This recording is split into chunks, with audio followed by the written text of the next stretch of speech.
This is my welding cart. It's just an old toolbox we had lying around. So when we got the welder, I stuck it on top of here. Doesn't work very well. These tiny little casters, when I go across the gravel, everything shakes apart and falls out, and I've had to save the welder more than one time.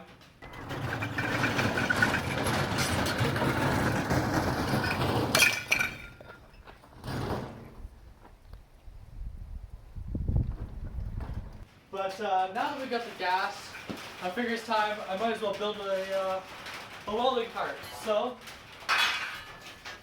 got a couple pieces of steel, and we got some wheels. I'll have to get some back wheels, but got these big casters. And I drew up a little plan here. If you can kind of tell what's going on. Those will be the caster wheels, a little handle, a spot to put the gas, put the welder on top. And I'm thinking maybe we'll put a little door on the side and we'll make this inside a little box so we can put the helmet and all the other welding equipment inside of there. Well, yeah, be a nice little thing, and then I can reclaim this toolbox and clean up the disaster that's my other toolbox over there. But that's for another time. So, we're going to get started with this. Cut up these pieces into some of these lengths and then start tacking together and see what happens. You know, measure once, cut once. Or twice.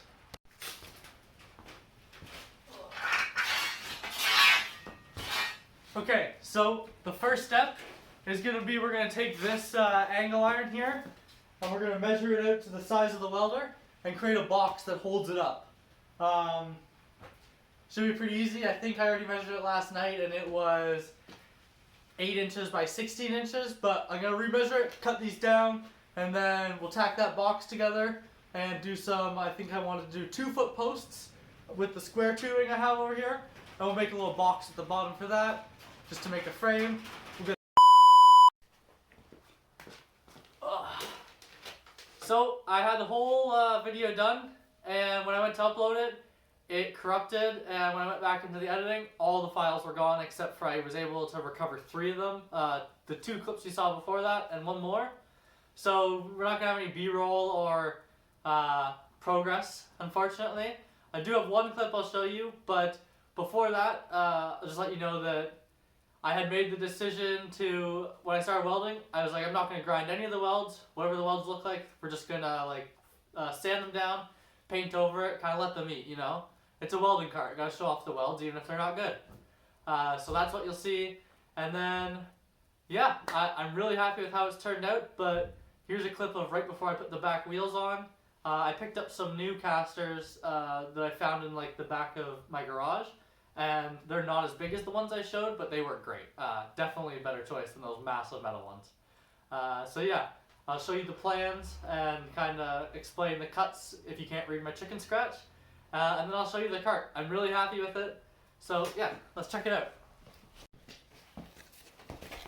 So, here's my plans if you want to take a look at them and see the measurements. These top ones are all 45-degree angle cuts on the ends of them. And then this is straight cuts for the legs, and then 45 degrees for the bars here. But pretty simple, just a couple different cuts. If you can read my chicken scratch, that is. But it all came out great. We'll show you here in a second. But man, I couldn't be happier with how the frame of it and everything turned out. I was actually able to save. I picked up 2 bars. I was able to not use this entire bar. So we cut down on the cost a lot compared to what I originally thought it was going to be. Alright, so I took some time and welded on 2 little support beams here for that spot. They went on well, and then I also sanded down the entire frame. So everything's been sanded down. The spots I couldn't get to, I took the wire wheel to. And then I took some brake clean and I wiped it all down with brake clean to try to get any like grime off. And I decided to go with, I kind of forgot that I bought this. I have this gloss aluminum. So I think we're going to try that and get a metallic finish on it. Why not? Rather than paint everything back, we'll give this a try. So I'm going to paint the underside, and then I'm going to flip it over and paint the top side here. So, as you saw in the last clip that I just showed there, I had it all down at bare metal, and then I painted the frame, went and picked up those red wheels in the morning. They were a little expensive, but they're definitely worth it. I'll give you a little cost breakdown at the end. But yeah, and then we painted this thing in gloss aluminum. I had the can of paint lying around, and I really like it. It matches so perfectly with the welder. The little L bracket, like the L channel that I put the welder in, fits so tight. It's perfect. Like, there's just a tiny bit of wiggle room. And then same with the tank down here. It fits in so well. We just used a little rubber bungee cord so I wouldn't mess up the paint there. I might use a more permanent solution, but I kind of like that actually. This was the last offcut of the square tubing, and I was able to just weld it in here as a little holder. It works great. It works upside, like both ways. You can put it in this way or upside down. And yeah, we were able to save that entire second square tubing, so the project ended up being a lot cheaper than it totally could have been. And then if I didn't use this big square metal, like if you're just doing this in your own garage, you could use 3/4 inch tubing and smaller channel, like L channels. And man, this thing, I bet you could get this project done for under $50 because you can get wheels the same size with rubber. They just have plastic centers, because you're not using as much weight with the lighter metal and you're not banging it around on gravel. You can get this project done for under $50 easily. It's amazing. In total for me, I'm gonna say $110, $105. Be 95 for the metal and the wheels, and then probably $10 or $15 just in grinding discs, cutting discs, and paint. You know what I mean? All the utility stuff. You got to include that extra stuff. But check it out. Let me know what you think. I put these little L brackets in to support it because I kind of bridged the frame there.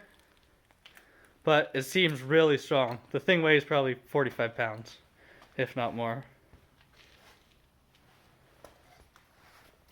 The handle was just made with the extra offcuts of the L bracket. Good to get a little grip, and also just didn't want to.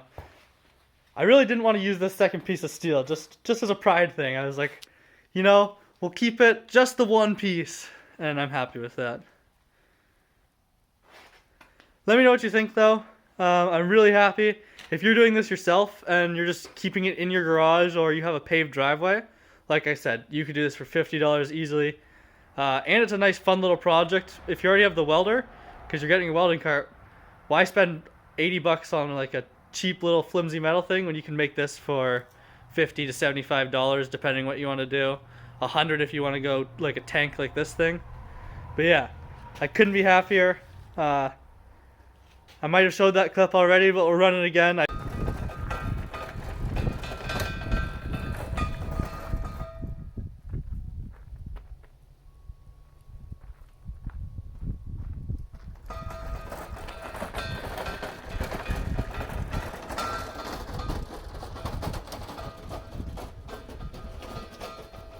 I pulled it across the gravel at the same speed that I pulled that across. That thing flipped and threw everything everywhere. This thing took it like a champ, and then I pushed it back. I know obviously I was a little more dramatic with this, but...